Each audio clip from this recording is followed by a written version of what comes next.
Hey everybody, welcome to the Progressive Parenting Network show. Today I'm going to be talking to Tracy of Evolutionary Parenting, and I'm kind of geeking out a little bit because I love this Facebook page so much. It's kind of weird, but we all know that I'm a little bit of a weirdo. So I want to thank Tracy for joining us live from Vancouver. Thank you. Thank you for having me. So, okay, the reason I reached out to Tracy, I was like, we have to do a show on this because I have been just a little upset about this book that came out that was written by a pediatrician, of all things, about sleep training. And I lost my mind. I was like, what?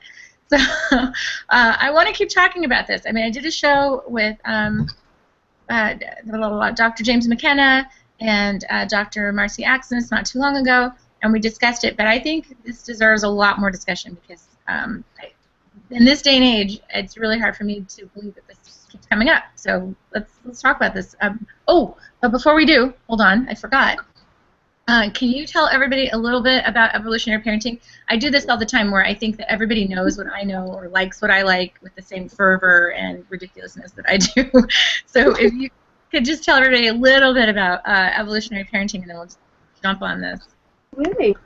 So Evolutionary Parenting is a site that I run, and I kind of do pieces. I'm trying to incorporate what we know scientifically into kind of the parenting realm there. So I write pieces on sleep training, on breastfeeding, on baby wearing, on all, cried out, on SIDS, on everything. And it's kind of trying to take a look at what's been missing. Our modern parenting has so drastically changed, hence the evolutionary bit. It's really kind of, we have this idea of we've evolved to parent in a certain way, and we're really getting away from that in our modern society when you think about infant and mother biology, physiology. And the science actually really supports these older kind of parenting techniques, not really the more modern ones that we have, and yet the science there doesn't get the kind of lead-in that really bad articles might get in the media today. So you see all sorts of media promoting Cried Out or something, or sleep training like this book for really young infants, and yet there is virtually nothing that talks about the science that kind of speaks out against these practices. So the point was to try and have a platform that could disseminate the research in a way that's digestible for parents too, so that it's digestible, but also because I know most parents don't have access to the kind of resources I have in terms of looking at the research. So that's really what it is. It's kind of, the tagline is where science and history meet parenting. And that's, I think, kind of a perfect summary of what I'm trying to do. I love it. Well, that's the hard thing too, is talking to parents about this kind of stuff. I had a discussion last night with my cousin online where we have different parenting styles, and of course we're talking about spanking, and I'm like, how do I approach this? Like, how do I keep you loving me while I talk about something like, how do we get parents to maybe look at something in a different light? That's the thing. Like, I don't want to be preachy. I don't want to be like, you have to do things this way. That's ridiculous. Like, who the hell am I to say that? And that's it. It's hard. And I know that people have accused my site of being preachy, and I'm okay with that because I think it speaks sometimes to their own situations and discomfort with what they're reading. But I think the other part is that, for me, the goal is to present the information out there. What parents do with it is entirely up to them. I have no problem with a parent coming, reading something I've written, saying, I wholeheartedly disagree with you, and walking away. That's their right. This is just that there's so little of this alternate viewpoint out there that when people go looking, they get bombarded by stuff that is really very biased and one-sided. So as much as mine may be, people accuse it of being biased, or an alternate perspective for people to read that is grounded in science, that is grounded in history, and has, a logical reason behind it. Okay, well, let's talk about that, because I love this idea of like how we've evolved into the type of parents that we are now. And for me, this whole way of thinking for me, like with progressive parenting, that name actually just came from my very first radio program. It was at a progressive radio station. It was the Valley's only progressive talk radio. And I walked in and I was like, I want to do a show about parenting. And I just got lucky because the program manager had just had like, wife had twins, and he was a mess, and he was like, wait, so you're going to do a show about parenting, and people can call in anonymously and ask questions about, like, boobs? I'm like, yeah. And he goes, okay, you got yourself a 2-hour show. Go. He's like, what are you going to call it? And then, like, I full-on Kaiser Sosa'd it. Like, right behind him was a big banner that said the Valley's only progressive talk radio. And I was like, progressive parenting. He's like, I love it. I was like, yeah, great idea. I've been thinking about it for, like, 2 seconds. So the show, though, should be, like, I should call it, like, back to basics parenting, because the things that we talk about, like bed sharing and baby wearing and breastfeeding, this is all stuff we've been doing, like, for millennia, like, forever. This isn't new stuff. Like, no, people always call it new. It's infuriating. Yeah, like, go ahead. Sorry, I was going to say it's infuriating because people always call it new. I get it on the site. Oh, we should go back to the olden days where, you know, they were in their cot in their room, and I'm like, no, 50 years ago isn't olden days. Like, go back, you know, 5,000 years, 10,000 years. Like, come on, that's what we're really talking about. Well, and that's the thing too, because I'm like Ugg and Mug, you know, the cavemen, man and wife, whatever. Like, you know, they didn't have like a separate cave for their baby. Exactly. It was not. You kept your kids close to you, and you didn't put them down because something might come and eat them. You know, like, let's talk about, like, how we've always parented, and then it's only been, like you said, in the last 250 years where things have kind of come to this point. So I think life has just become, our kids have become slowly more and more inconvenient for us. Does that make sense? Is it fair to say that? I think it's very fair, and there's research that actually supports the way we view parenting is very different that way. So historically it was that children not only they were a benefit to the family household. They helped, you know, in terms of foraging and everything. At a certain point, they became a real asset to have. Having more kids was good. Even, you know, going back 100 years, 150 years, farming, having kids helped out the family. And the way we modern parent, like this idea of having a parent breaking the bank, is very, very new, that you need extra spaces, you need a bigger house, you need the extra car, you need the strollers, the this, the that, the everything.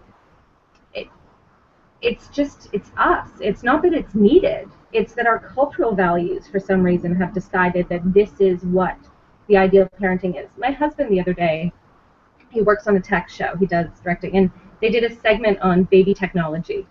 And he just came home and said, oh, you would have cringed, because it was, you know, all these amazing technological things to replace human touch. Like, you know, bassinets that will rock like a car so that you don't have to pick up your baby and carry them, and all these things. And for some reason, we really decided that is, I don't know, in our culture at least, that's somehow supposed to be good parenting. The more you can afford. We've started to define it by money, I think, as opposed to anything else. People always say that. People always say, like, I can't have a baby right now because I can't really afford it.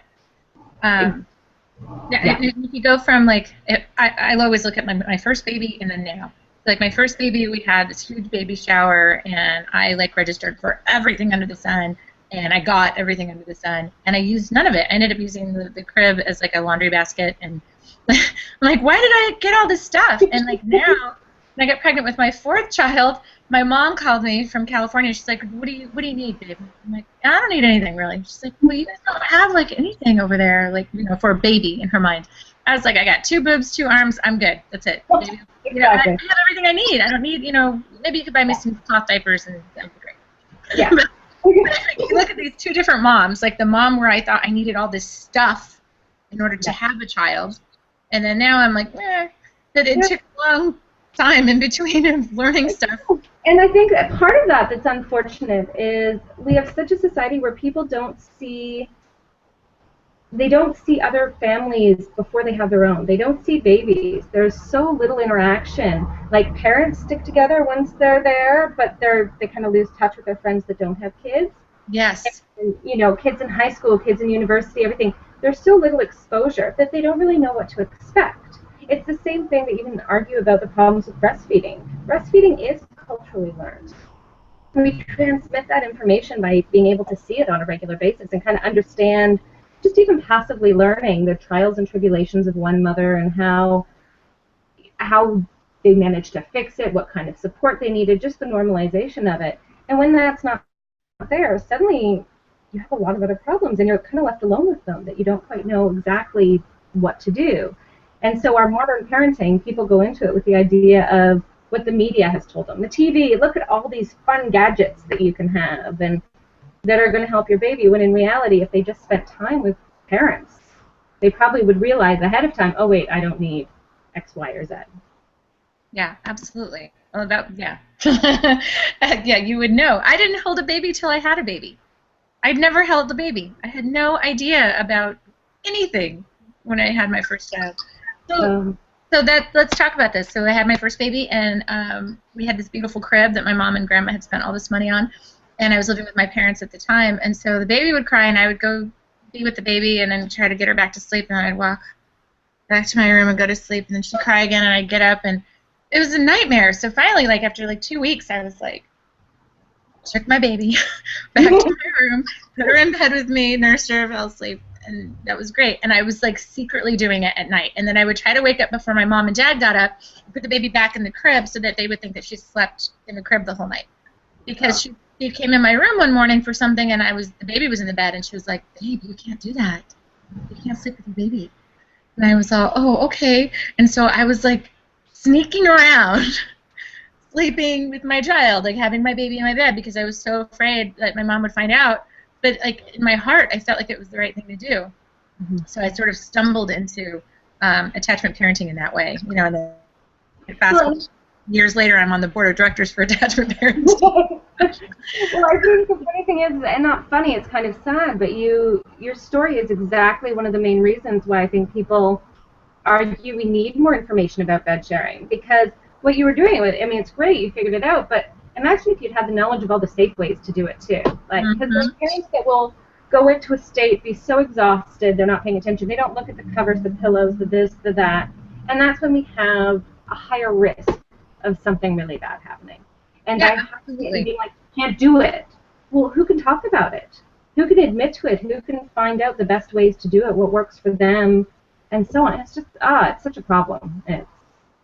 So with crying it out, let's talk about that, because my mom used to say, you know, put the baby down, you're holding her too much, so just put her in the crib, let her cry for a little bit, she'll just figure it out, and you know, then we're done. Like, what's with, you're working too hard, you're with the baby like way too much. So this pervasive idea, and I'm Mexican, my mom and dad Mexican, and I wonder now, like, how long did it take to get from like where maybe they would have parented in Mexico 100 years ago as compared to now, where my mom's like, put this baby down. Not that my mom's a bad person or anything. This is like, parenting advice is, let the baby cry. She'll learn not to cry anymore, and she'll be fine. That's the idea, right? So, but something inside of me said, no, but why? Why is it not okay to just let the baby cry? I think there's a few. It's going to be age dependent. There's a lot of things. I think the first is going to be dependent upon temperament. I think some babies will actually handle small bouts of crying better than others. Now, I'm going to get back to this because I still don't think it's okay for other reasons. But for some, the physiological reaction alone is unbelievably distressing. So when we talk about highly reactive babies, there are those who physiologically aren't able to regulate themselves, that they're reliant upon another human being to basically keep them level. And if they don't get that kind of responsiveness, we don't know how bad it can get. Their cortisol can go through the roof. You can end up with highly stress developing brains, especially if it's ongoing. And these are often the babies where, you know, parents say, oh God, I've been doing the sleep training for 3 weeks and it's not working. And these babies are screaming at them, trying to say, no, this isn't working because I need you. Like, my survival is almost dependent upon us having this time. So that's, I think, for those babies, there's that reason, that it really is, I think it can be very physiologically damaging. Then, but for all babies, you know, I always say that the experts are right in one thing. They always say that you don't want to pick them up, you're teaching them bad lessons. And I'll say they're right that babies do learn. The question is, what are they learning? And all the evidence we have is that they are not learning to quote-unquote self-soothe. That's not happening at all. In fact, if anything, that's kind of a break in the process of self-soothing, sleep training is. Because the way self-soothing is really what we're talking about, a later emotion regulation. right? It's the ability to regulate your emotions yourself. And everything we know about the development of emotion regulation is that it starts and crystallizes by responsiveness from others. So the more responsive parents are to their children's distress, the better later on they are to actually be able to regulate their emotions. And it goes through a process that takes years.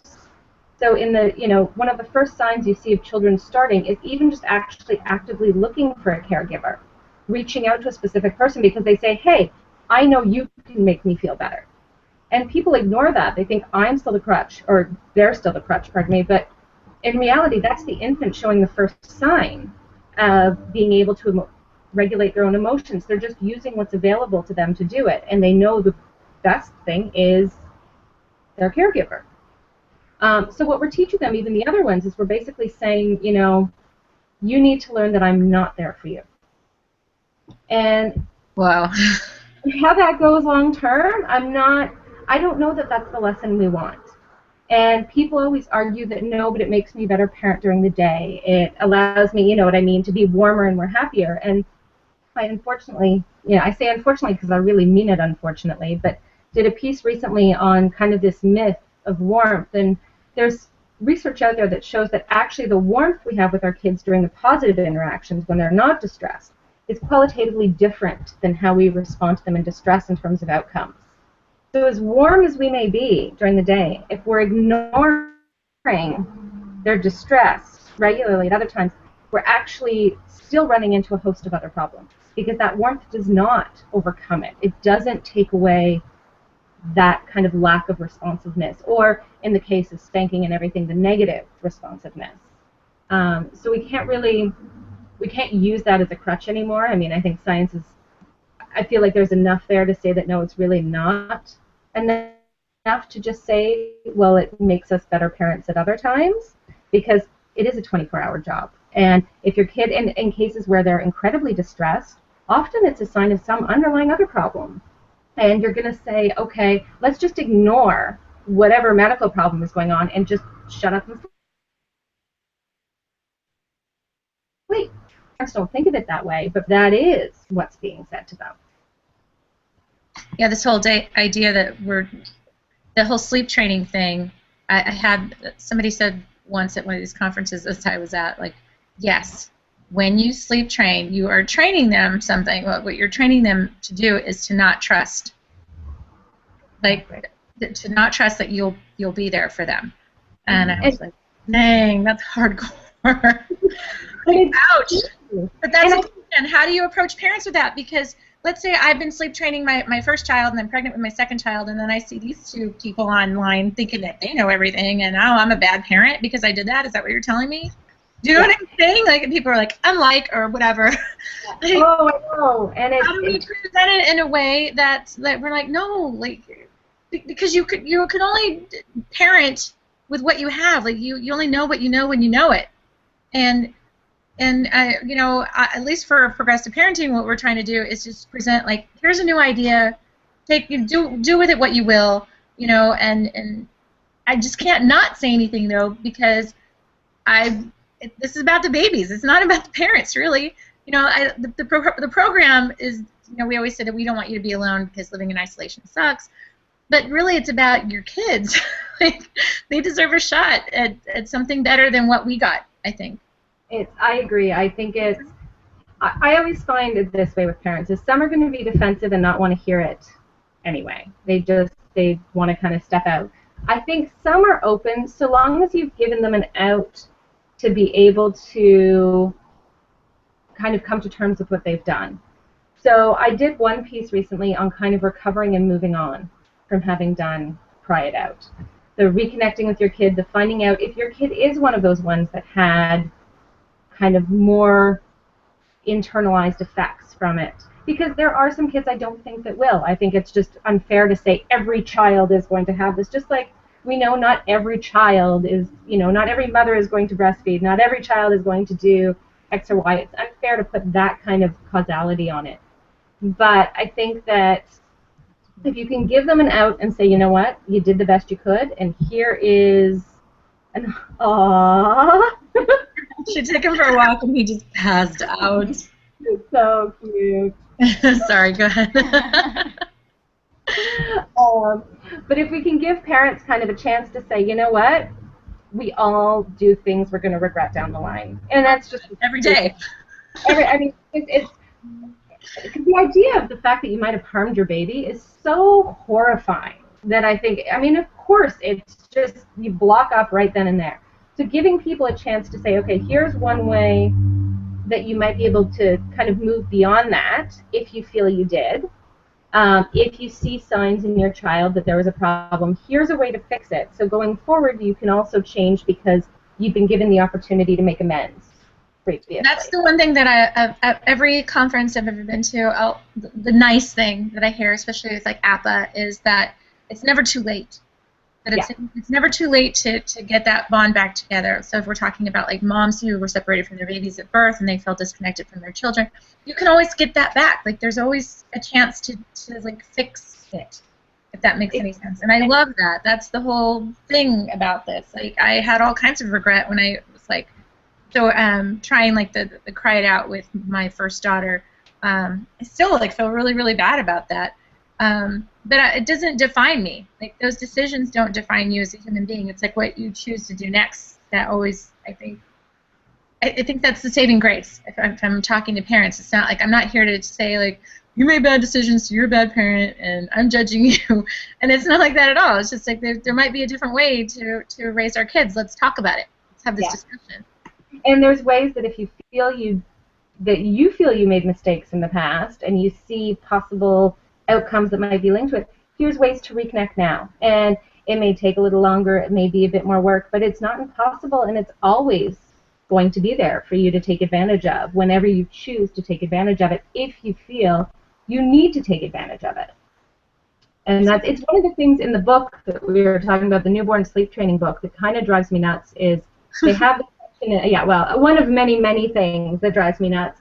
But they really reiterate to parents over and over again these two things that we've talked about. One, you absolutely can spoil a baby. You can spoil them endlessly, and they're just like any other human being, and spoiling is not good for them. And two, that it's your life. You've had your life, and this baby should not disrupt it in any way, shape, or form. It's up to the baby to adapt to your life. And I think those are probably two of the most detrimental things put together that we can give to parents as tools to parent. Well, because as a parent, you're like, yeah, man, I'm crazy tired. This is hard, this parenting stuff. It's really hard. And the doctor says that I should let him cry so I can get more sleep. Because that makes sense. It does. And brand new parent, I'd be like, I'm down. I'm down with that. Let's do that. And that's it. It's like I never blame, and I think people take it really hard. I always feel like the advocacy that I do can't go against parents. It has to go to the people promoting the methods. Because really it's them that are posing the problems for parents. It's promoting something that they're not telling them the possible outcomes. And especially as a newborn, you don't even know your child's temperament. You don't know what kind of baby you're dealing with. And it may be that you have a child who's very easygoing and will adapt to these things very quickly. It may be that you have a child that doesn't at all, that you have a kid who absolutely needs you to be close, to regulate, to give them the sense of security they need to be able to move on. And so to get people into doing things like that without even consideration of the child is highly irresponsible in my mind. Well, yeah, let's talk about irresponsibility here. We're talking about a doctor, right? Is it a doctor or two doctors? Two doctors, brothers. Yes. Two brother pediatricians, right? Uh-huh. Okay, so we have two doctors telling parents that their kids are inconvenient and are manipulating them. Yeah. And here's what I think most parents don't understand. This is what I didn't understand when I had breastfeeding issues with my first child. I went to my pediatrician, and he gave me some really crap advice.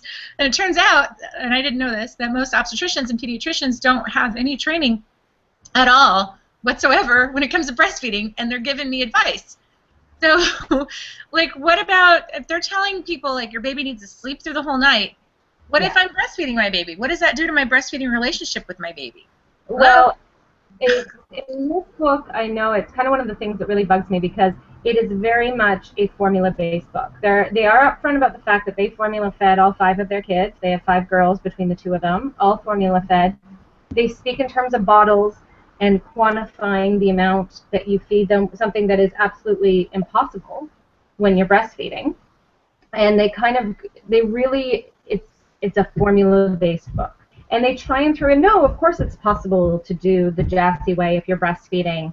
But the whole idea of spacing out breastfeeds 4 hours and go longer and longer and nothing throughout the night is, it's contrary to every bit of research we know on successful breastfeeding. And to them, clearly the idea is, and I understand it from a practical point of view, if someone wants to formula feed versus breastfeed, fine, go ahead. But to try and steer mothers in a direction that would harm the breastfeeding relationship, if it's something they want, we know that that's actually detrimental to mothers' mental health too, because it's associated with a higher risk of depression.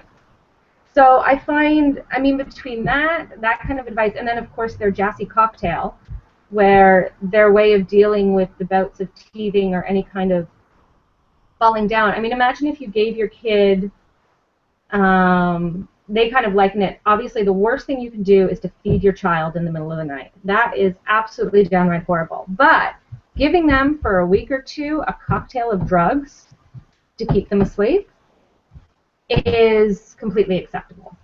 And that I find, especially one drug that's contraindicated to the use and has been spoken out against about how it should not be used to keep kids asleep. So when I read about that, it just, frankly, I don't know how they keep their licenses after this book comes out. Like, that's what I'm talking about. Yeah. As far as responsibility goes, like, how do they answer to anybody for this? I mean, has anybody contacted the American Academy of Pediatrics or? Well, the AAP can't do anything. Their licensing would be state, so it would be, you know, their state licensing would have to revoke it, and I don't know that. I don't know. The funny thing, I'm sorry. The funny thing is that they really haven't sold like millions of copies of their book, and the only people that are really talking about their book and, you know, getting the word out there are people like us who are so upset about their book. Although I know they weren't doing the push for the book till in September at some point, so I don't know if that's happened. But the book release and everything was not until later September. So I don't know, but I mean, it has been good. At least I think perhaps, like, it got the Fox News pickup at the beginning, and I wonder if the immediate backlash to it has kind of tempered the ability for them to push it anymore. Which I hope. I hope that that's been. I mean, people went on, were giving bad reviews, and, you know, we had your show, which was amazing, with Dr. McKenna on it talking about it, and that's exactly what we needed, I think, right away, is kind of that immediate response to cut it off at the head. So hopefully it is a book that just kind of fades into obscurity. Although I was disturbed when I went to get my copy, you know, it was front and center with, you know, they had their copies there, but it was right up facing for it. It wasn't, you know, the ones on the side. It had the, you know, cover facing you, and I was like, oh, no. I kind of wanted to buy all the copies and, you know, put them away, but it's a bit too expensive for that. So, but yeah, the responsibility thing is, their pediatricians call them out on it too. So it's clearly not just the likes of us. I had a pediatrician comment on mine thanking me for doing the first piece I did, and shared with me his own response. And he's a pediatrician down in Texas, and he was horrified at what they were writing. And I know there's been another review from another doctor who was also horrified at what they were suggesting, because it's just contrary to the principle of what they're supposed to be upholding. Like, and they give, I think, pediatricians a bad name.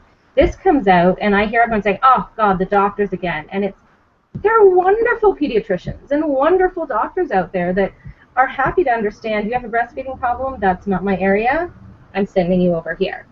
Oh, or yeah. Talk about the realities of infant sleep and everything. And so I hate it when doctors come out like this, and then it kind of gives the bad name across the board, when we need the really good doctors to be standing up and speaking publicly and sharing their knowledge, so that people realize, no, this isn't, you know, endemic to the profession, it's endemic to some idiots who seem to think that babies really just are there. You know, it's the babies are like the handbag. They're there to just suit whatever you want, and you pick it out, and then you force them to do everything you want. Yeah, sadly, and I'm right there with you about doctors. Like, there's good and bad everything. You know, it's the same thing in the birth world that I live in, where a lot of times I think doctors are villainized, and they're not. There are some really great doctors out there, and there's some really bad midwives out there. There's good and bad in everything, and there's some great pediatricians out there. Our pediatrician that we switched to back in Fresno, California, Dr. Kratzer, he has an IBCLC in office that can see women. Like, he gets that. And there's lots of pediatricians out there that have gone out and gotten their IBCLC because they get how important it is. So I don't want to vilify doctors. Just really wanted to point out these two particular ones. Yeah, and I know you haven't. I'm just saying, you know, you see it in the comments from moms again, because I think there becomes and if I'm honest, yes, probably there are more problems in some areas than better ones, being what I've seen from women's experiences that they've shared. But you know, the fact of the matter is that it's up to us, I think, to hold these doctors to a higher standard.